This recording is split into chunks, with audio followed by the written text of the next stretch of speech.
Hi, everyone. I'm Julie Lytle. I'm the Director of Distributed and Lifelong Learning at Bexley Seabury Seminary.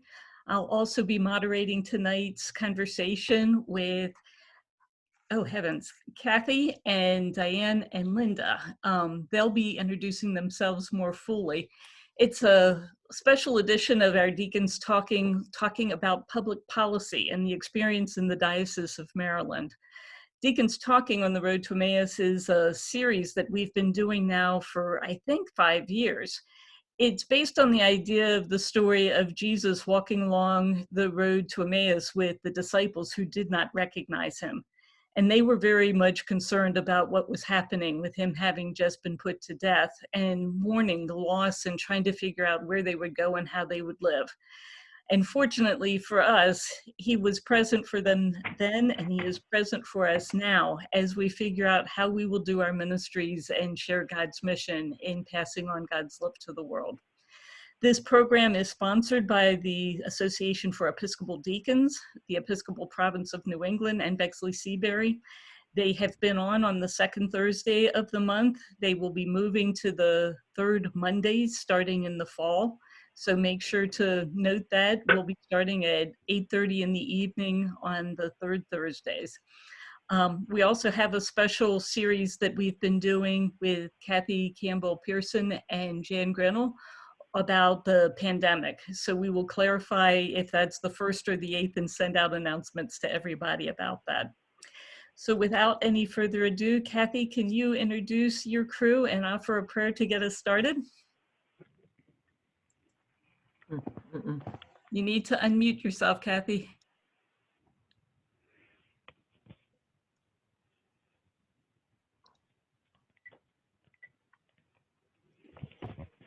Let us pray.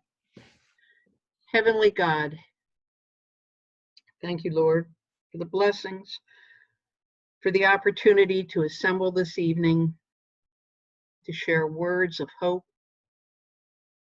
Father, as we go forward, may we learn from each other, and we pray that we can always begin and continue to do your will. Amen. Amen. I would like to introduce Linda first, if I may. This is Linda Boyd. Linda, you want to say a few words? I'm excited to be here. It's very exciting to be working with Kathy Shahinian as part of our public policy network. And I just hope that if you all have any questions when I give my presentation, please let me know. Miss Diane? You're also on mute.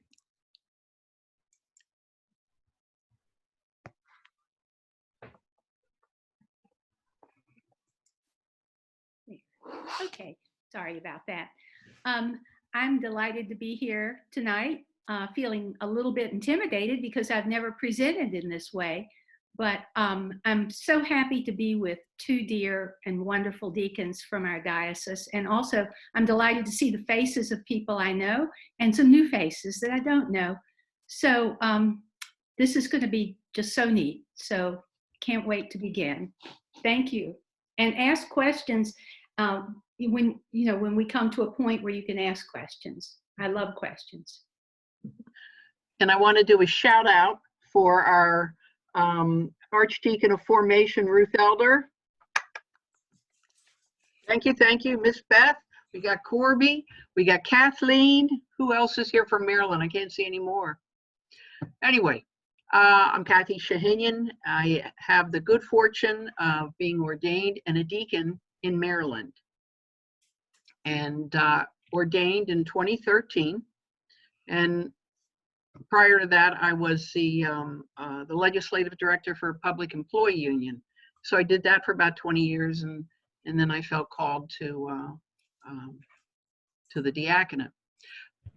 What we have done with our program is it's gotten to the point where, and I'm really proud because it's all about the laity and the clergy in making this possible. We have a legislative committee that meets. It's all year. During the session, we have a 90-day session. Each one has a particular love or passion. Dr. Diane over here is our education guru.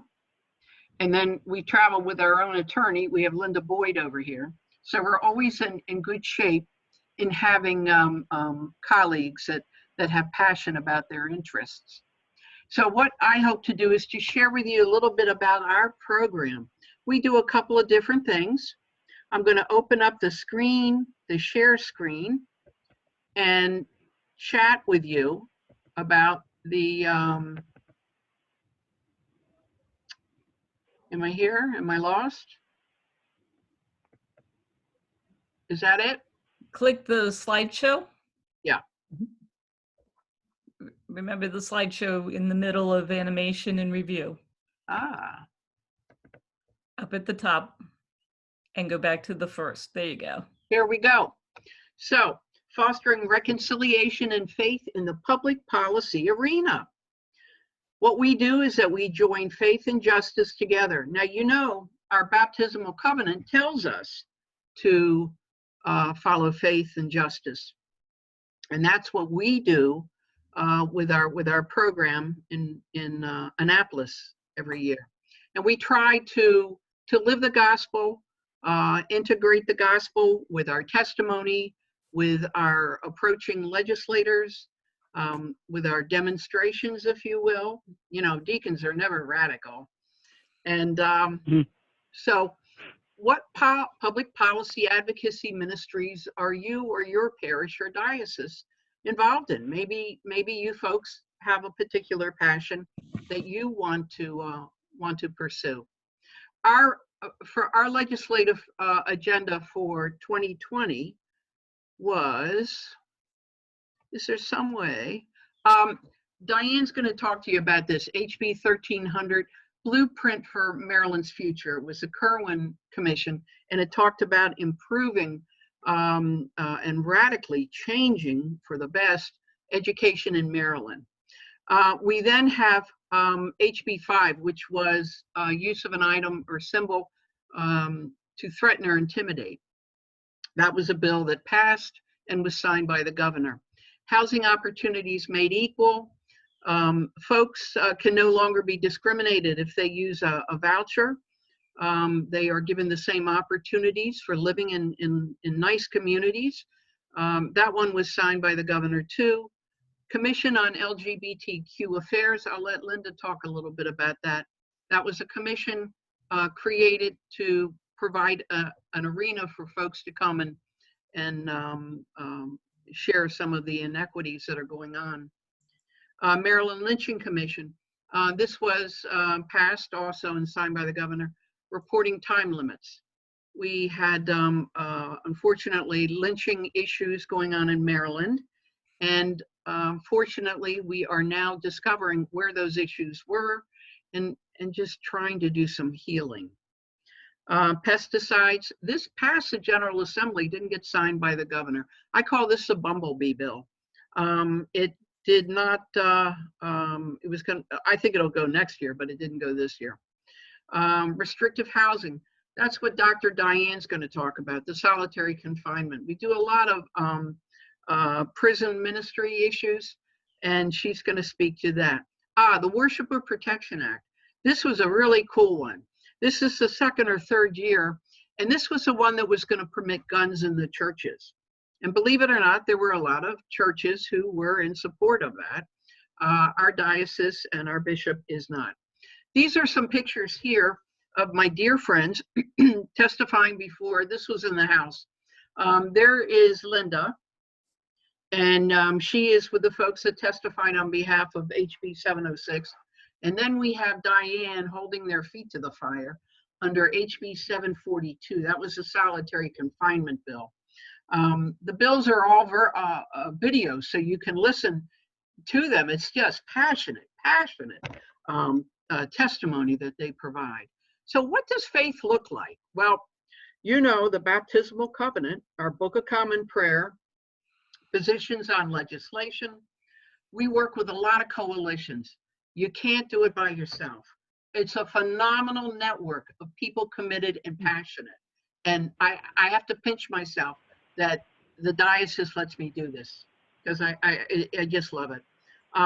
Also, not to stray too far, but our positions are usually the result of legislation from the national, actually resolutions from the national church, the diocesan, and our diocesan convention resolutions. So before we'll take a position, we always research, you know, what the rules and regs are. And then we address strategies to address the issue. We use Facebook, web page, we flyers, talking points, giving folks help. Every year we have stepped it up and improved it.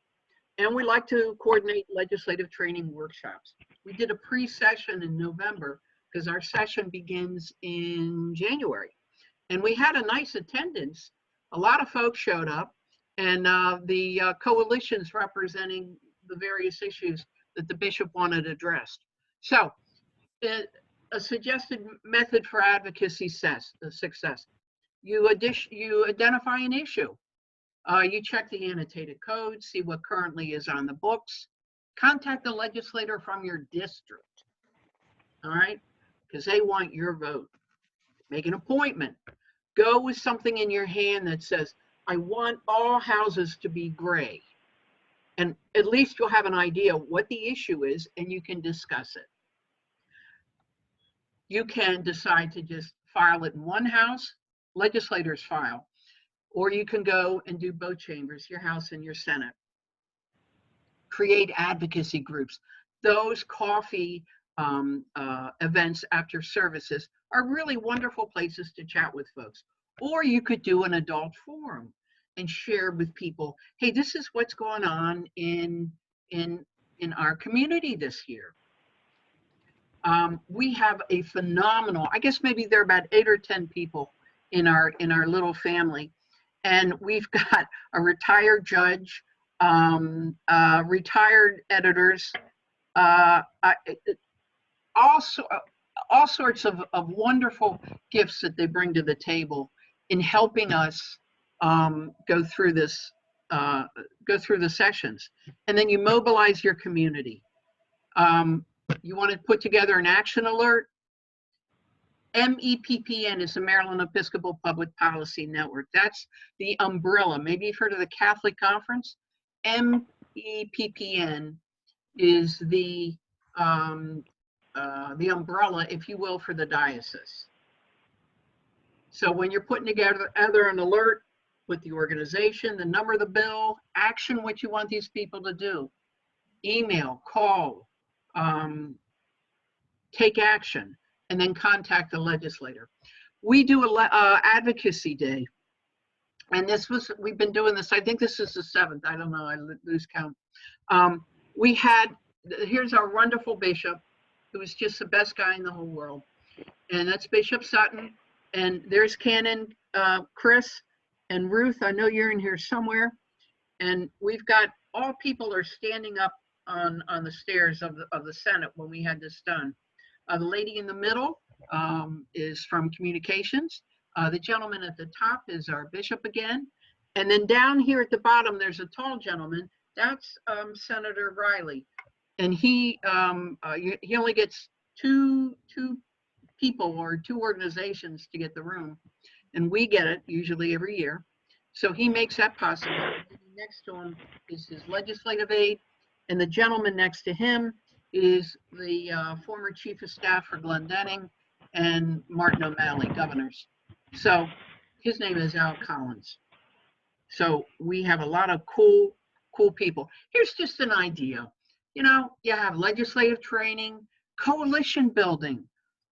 Deacons build bridges. We have such an amazing gift of love, and that's what it's all about. And we try to provide a faith-centered response to legislation. Unity building, maybe you want to do an Episcopal Advocacy Day. Here are just some ideas. So you want to ask yourself, all right, well, what kind of things do you think that you're doing at your church? What are your relationships with legislators? Maybe some of them attend your service.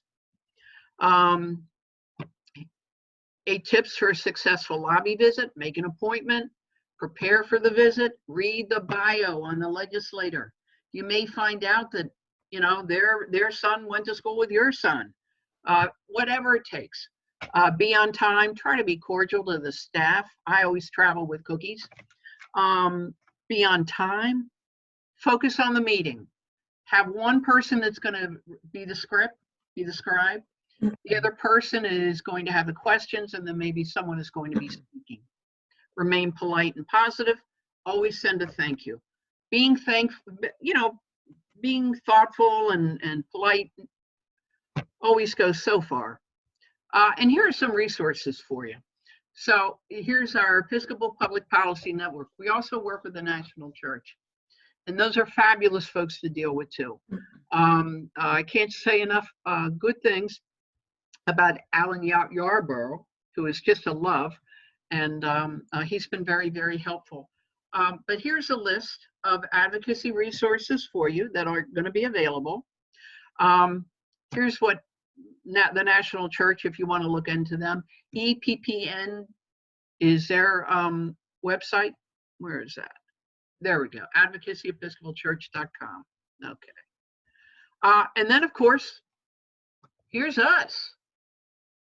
You know, here's our little deacon person. And that's kind of like what I do. Does anybody have questions?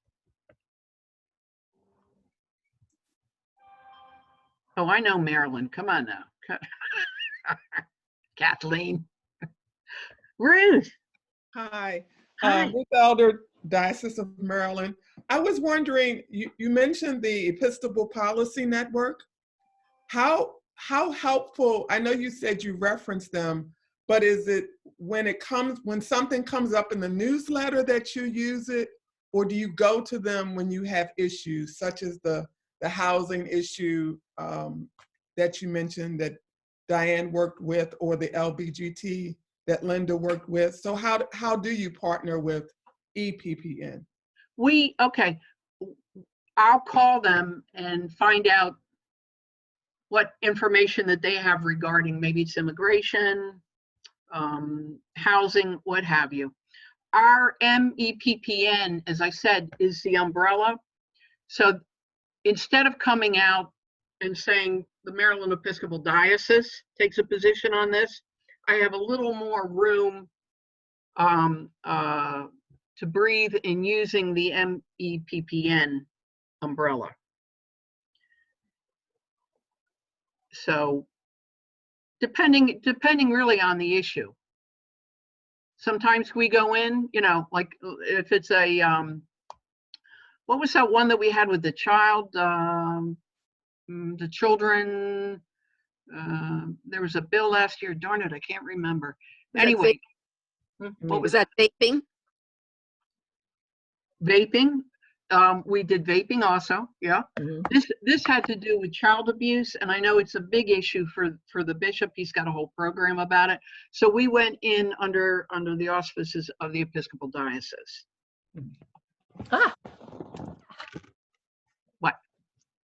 So I have a question for you, Kathy, Linda, and Diane. Are you busy on June 1st? Hey, Beth. On June 1st, when that is the date they're going to have the next webinar for the entire country. And on our last webinar, we started talking about advocacy and what that's going to look like after COVID-19. Because with the economic downturn, certainly generational poverty is turned into situational poverty. I can talk. And we're suspecting that some of that situational poverty could transfer to become generational, because it'll be a long time for recovery. Mm. So have you all started thinking about that as far as your advocacy and what you might do? Or are you going to stay primarily focused on Maryland and specifically? Or have you just thought about COVID-19 and your response? Oh, if I may take the liberty a little bit on that and jump in, you guys. A couple of different things, Jan. We've started something with our legislative committee where we're meeting Mondays now. And this past week, we had Dr. Hornbeck, who was working with the Kerwin Commission. And he spoke to us about, although the bill was vetoed, what's the next step? We also, so what I'm trying to do is bring speakers. Anybody can attend and listen. We've got a gentleman who's putting together a program. There's a lot of disparate treatment as far as testing in Baltimore City in various communities. And there are people that are putting together programs for that. So I'm just trying to bring education to the forefront for our team. I don't know whether if there's going to be a session in January. I really don't, but we're going to be prepared. And as I said, we meet all year. I mean, it's just, there are some groups that only meet for 90 days. You can't do that. You need to be on top of this stuff. Linda, Diane, what, you guys want to jump in? I think we've also discovered that by dealing with state issues, we can actually make things happen. The federal government is so far away and so fraught with divisive politics, and really our state is kind of unusual, I think, in the sense that we get along fairly well across the aisle, you know, considering we have different points of view.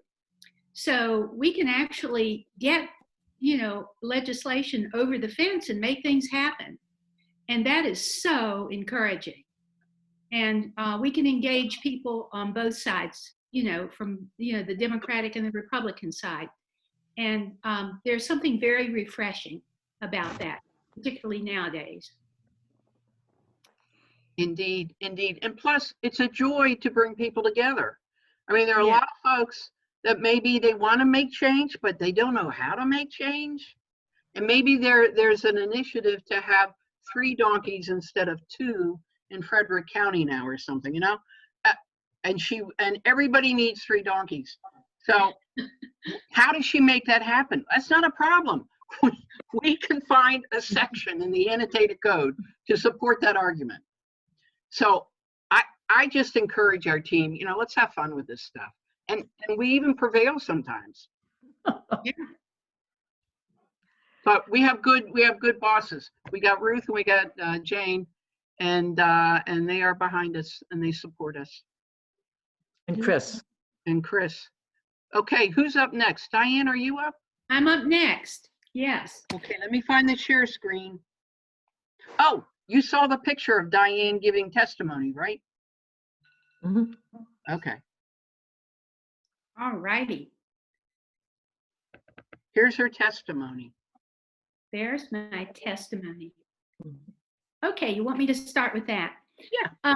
Yes, there were 2 bills that were written regarding the blueprint for Maryland's future, which is a great, huge multi-billion-dollar project that would completely rework our whole education program in the state of Maryland. And this is some written testimony that I wrote about the blueprint, trying to boil it down, but also give a little information for whoever would be reading this written testimony. And I'll read it to you because it's kind of small. The Episcopal Diocese of Maryland strongly supports Senate Bill 1000, the blueprint for Maryland's future. We applaud the breadth and depth of the proposed legislation. This is a prime opportunity for Maryland to fund high-quality educational programs for all children attending Maryland public schools. SB 1000 is commended for the following target areas: high-quality pre-K programs for 3- and 4-year-olds with wraparound services as needed, increased teacher diversity, preparation, and compensation, additional resources and supports for children who need them to make meaningful educational progress, rigorous curricula from pre-K to 12th grade with emphasis on college and career readiness, a thorough accountability component. These and other blueprint features are designed to build a solid educational foundation for the children and youth of Maryland. In summary, the contents of SB 1000 are designed to significantly improve the overall academic achievement of all Maryland students and make them academically competitive with students in countries with the highest levels of educational achievement. Communicants of the Episcopal Church are mandated by the teachings of our baptismal covenant to seek and serve Christ in all persons, loving our neighbor as ourselves, to strive for justice and peace among all people, and respect the dignity of every human being. And then I cite the Book of Common Prayer.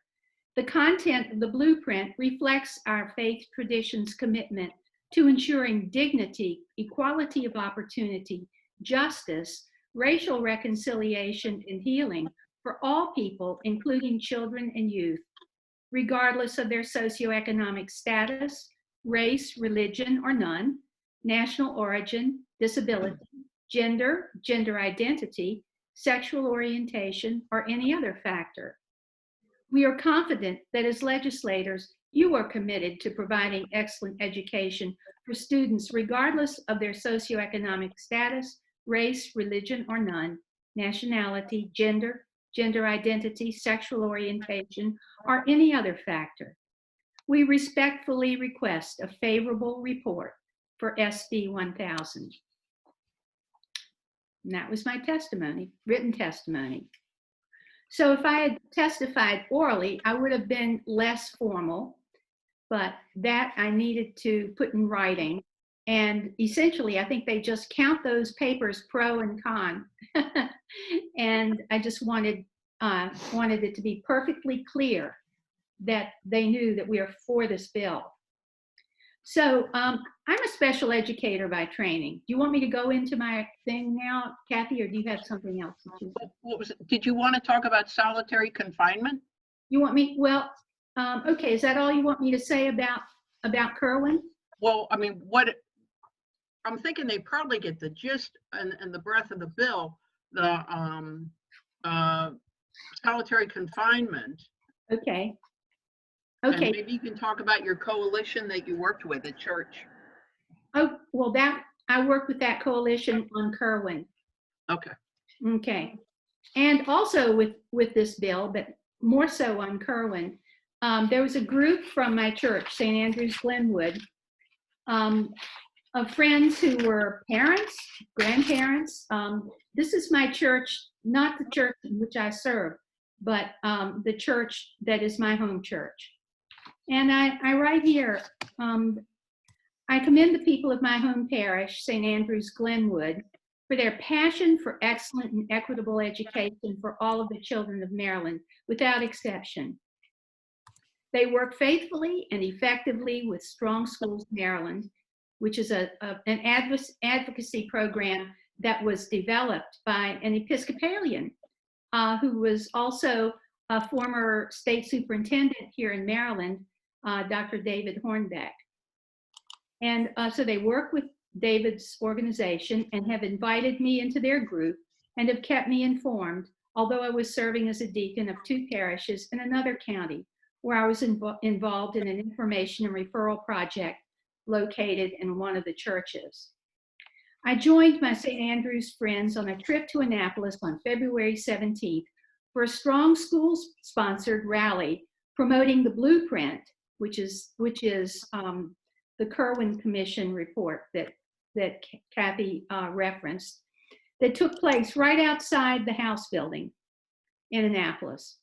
Afterwards, we sat together in a crowded overflow room watching live stream discussions from the House and Senate joint hearing on the blueprint legislation. I had submitted written testimony for both the House and Senate bills, which I read to you folks just a few minutes ago.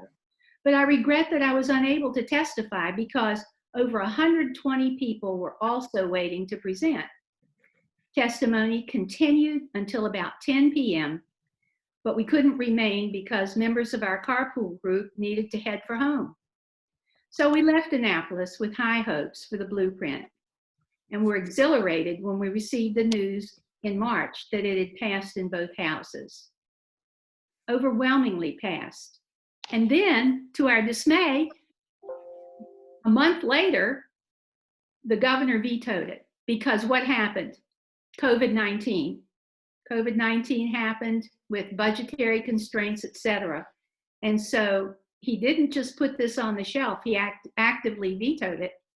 So now Strong Schools Maryland is advocating to have groups like the one at St. Andrews in Glenwood, and thousands of people around the state who are advocates of this program and who really want our school systems to be renewed and to be more equitable, particularly to children who struggle in school and who might not have the resources, and their schools don't have the resources to give them a decent education. And this blueprint would definitely make life better for them, as well as all the other kids in the state.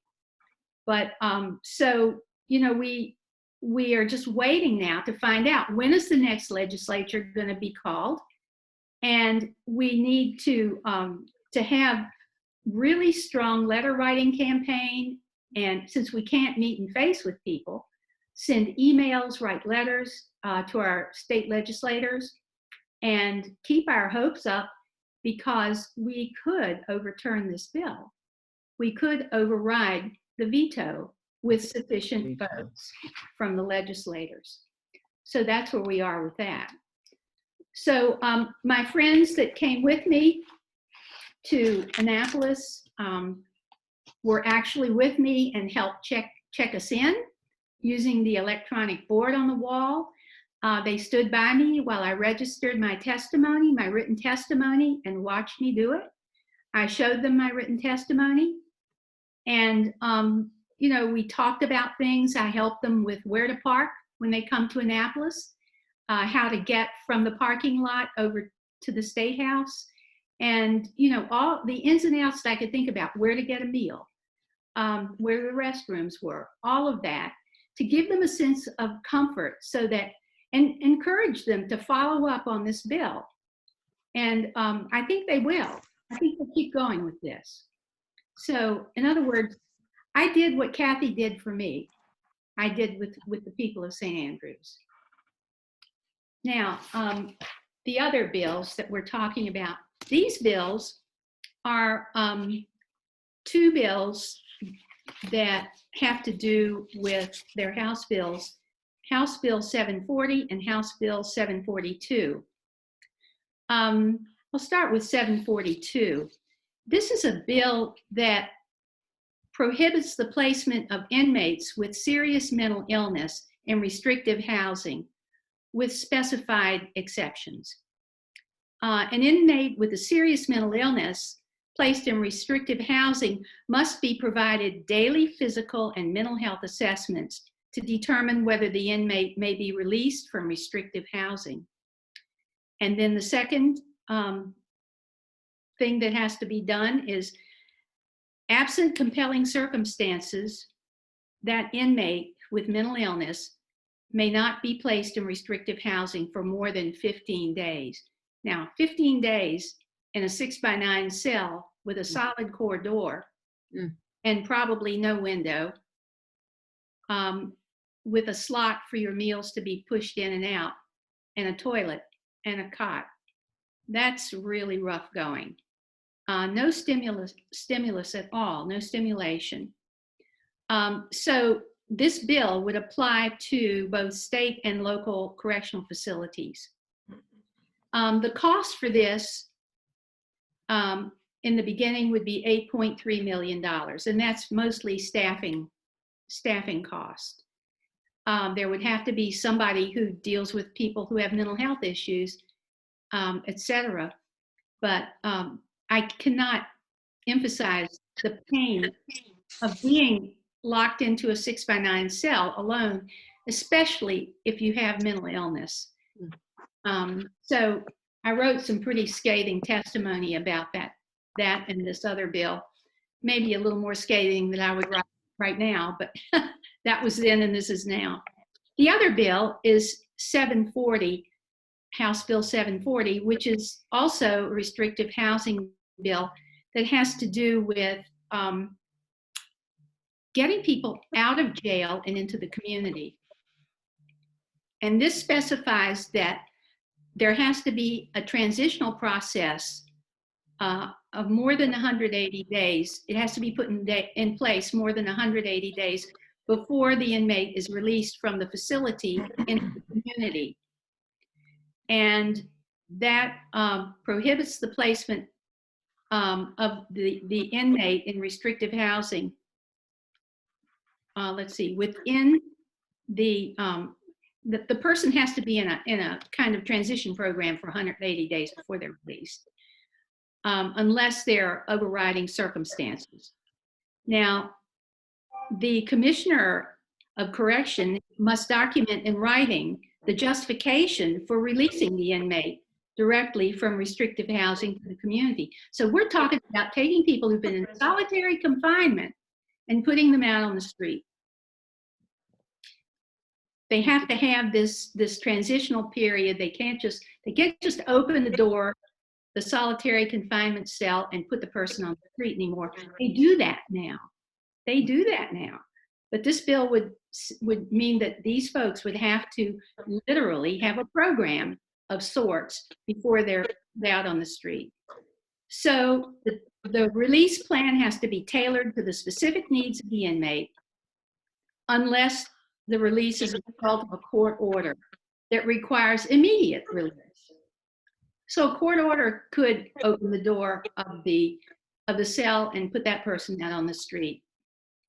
The bill's provision do not apply to an inmate who poses a substantial and immediate threat to others. So there is a safety valve there. They're not just going to take violent people and put them out on the street, even with a transition plan. They have to have decent behavior and be safe to be let go for that to happen. Very nice, and thank you. And you worked with your group. Yeah, Awesome. well, you just lost me. Linda, can I bring you into it now? Yeah, if I could get back in. Sorry. We've got you. There we go. Hi, folks. My name's Linda Boyd, and Kathy blew my undercover. Your cover. My cover as a lawyer. I'm a recovering lawyer, and much happier now being a deacon, I can tell you. I'm going to talk about two topics today. First, I'm going to share with you a little bit more specifically how we advocate before the Maryland legislature. You've heard Kathy and Diane very ably talk about things, and I'm going to just sort of walk you through, because I know when Kathy first talked to me about it, I thought, okay, you know, and I know the legislature fairly well. I knew it, but boy, the details are different, doing the details. And then I'm going to talk to you about a topic and give you an example. I chose that topic because it's a perfect example of how these things just arise and we take the ball and run with it. So first, I want to talk very briefly about the Maryland legislature. It's very similar to 99% of your legislatures, so I'm talking about it only to give you an idea in case you decide to want to advocate before your legislature. We have we have a Senate and a House of Delegates like Congress. And like Congress, the House of Delegates is proportional to the population. And like the Senate, it's 1 per 47 districts. When I first joined the committee, as Diane alluded to, Kathy was amazing and walked me through the General Assembly. It was very helpful. And so if you're doing this, it's very helpful to get someone to do it with you, because some of these things are not intuitive. But the first thing is, and this sounds really basic, but it's not necessarily intuitive, each house of the legislature is in a different building. In Maryland, they're across the street from each other. So each committee in the either House or the Senate is in a different part of that building. So you can find any committee you want in the House. There's a House committee in the House building, or any committee similarly in the Senate. Now, you can either give written, in Maryland, you can either give written, this is all Maryland, of course, but you can either give written and or oral testimony. So the first thing you need to do if you're thinking about advocating is to find the committee. Outside each committee is a sign-up access that Diane alluded to, and you need to be there by a certain time to sign up. I learned how to sign up. It's definitely not intuitive from Kathy, but you need to be shown basically in order to do it. And they'll show you. They're wonderful there. They'll help you out. And we almost always submit written testimony. Sometimes we will pass on a bill, but we will almost do written testimony. But for many bills, we also provide oral testimony. But because of our staffing, we can only do so many oral testimonies, give oral testimonies, especially when the legislature picks up steam and they start holding hearings fast and furiously.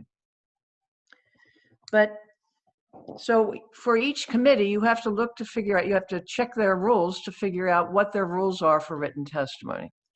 And you need to sign up, as I said, and submit the written testimony. And then for oral testimony, you need to be in the hearing room or just outside and wait to be called so that you can testify.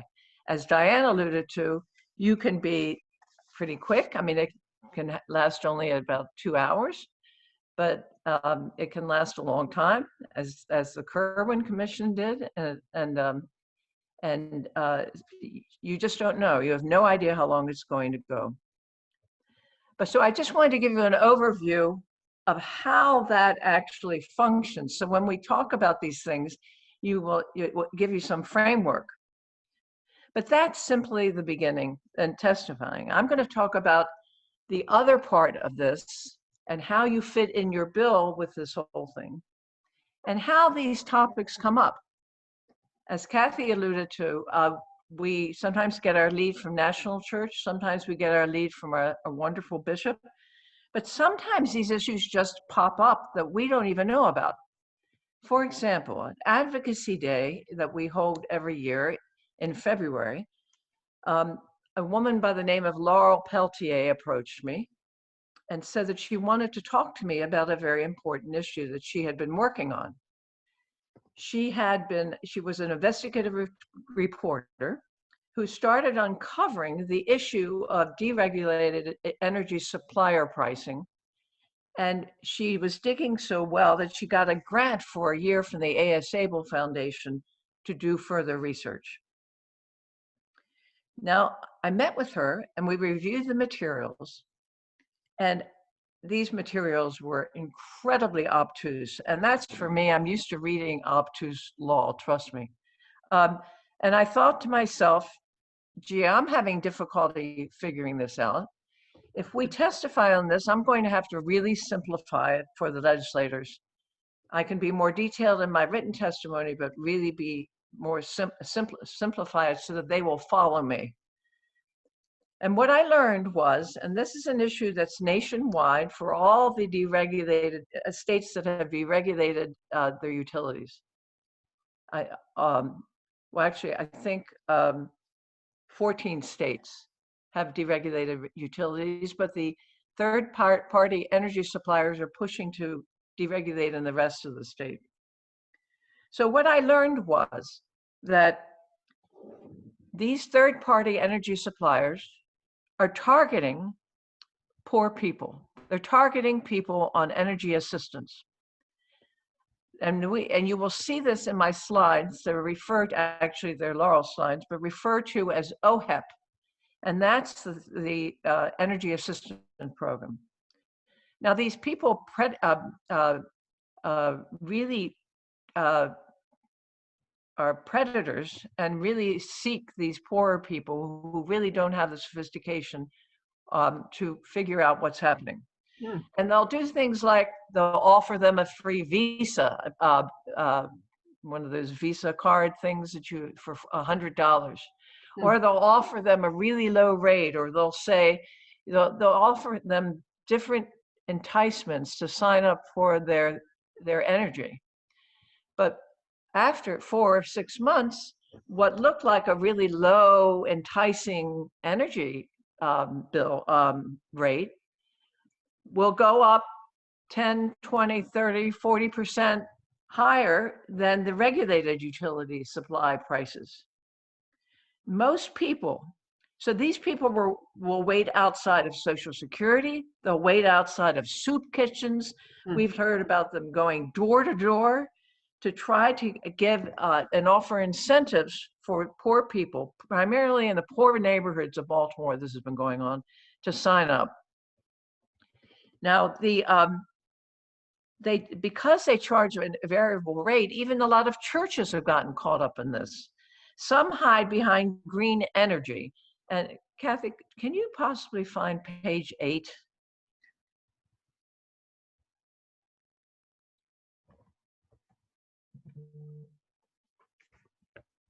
Kath, okay. I'm trying to. That's right. As Kathy's trying to find that, I'm aware we've got about 10 minutes left to our scheduled time. And I know folks are really curious about how you figured out how to do all of this. What kind of training did you have, or what kind of support did you get to be able to figure out how to do advocacy at the level that you're doing it and to have the success that you're having? I don't want to interrupt too much of where you're going, but the how-tos, I think, is where people are really hungering for. No, I think you're absolutely right. And the only reason I was talking about this issue, Julie, is because this is a nationwide issue that it disproportionately affects very poor people. And to give you an idea, in Maryland alone, from 2014 to 2018, the poor people paid $600 million in overcharge in Maryland alone. So that tells you that in every state where there are third-party energy suppliers are doing this. Now, your question is a good one, Julie, because it can be intimidating to think of, okay, how am I going to start advocating? And of course, under the Internal Revenue Code, we advocate, we don't lobby. But so that's why I laid out some of the details. Anyone can learn this without even a background. If you're enthusiastic about working on an issue, we can train you, you can learn. We have a wonderful committee of people, most of whom were not even trained prior to doing what they're doing. So it takes just going down there and walking through. I mean, you figure if the legislators can do it, we can do it, right? So I fortunately had some background as a lawyer because I used to write laws and we used to do legislative papers and things like that in addition to some other things, and also talk to people about laws. But you don't need to be a lawyer to do this. Anyone who's interested and passionate about an issue can do that. It's like anything else. You just have to learn the process. It's not that it's complicated. It's just that it's one hoop after another that you have to jump through. But so I wanted to just conclude by saying this issue of energy came up spontaneously at the Advocacy Day. And after meeting with Laurel and talking about it among ourselves, we realized this is a critical issue that's targeting the poor. What we did was we met with the legislators, as Kathy and Diane have alluded to, met with the staffers, and gradually built a coalition. This thing didn't happen overnight. It happened brick by brick by brick. We slowly but surely built a coalition that this current one is called the Energy Supplier Reform Coalition. And the Baltimore Sun has written about it. So what happens is you start very slowly and you work your way up brick by brick by brick. You talk to the staff of the legislators you want to target. You meet with them. Sometimes you have to meet with them a couple times. But it's slow but sure, and invariably it doesn't happen the first time that you are supporting a bill that it gets passed. It happens the second or third time. So does anyone have any questions? Thank you for giving me the time to talk.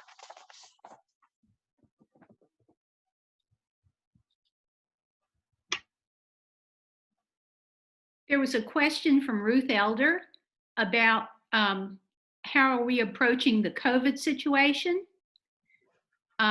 I would have to approach COVID from the areas that that I've been assigned.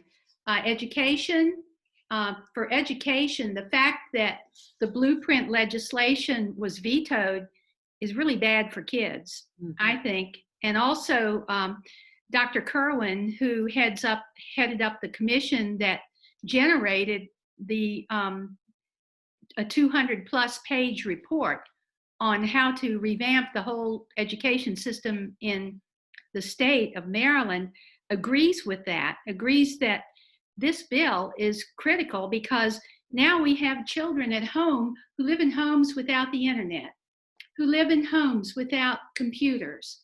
Other children who live in wealthier neighborhoods and with wealthier schools are getting online instruction, but children who don't happen to be so lucky are getting nothing.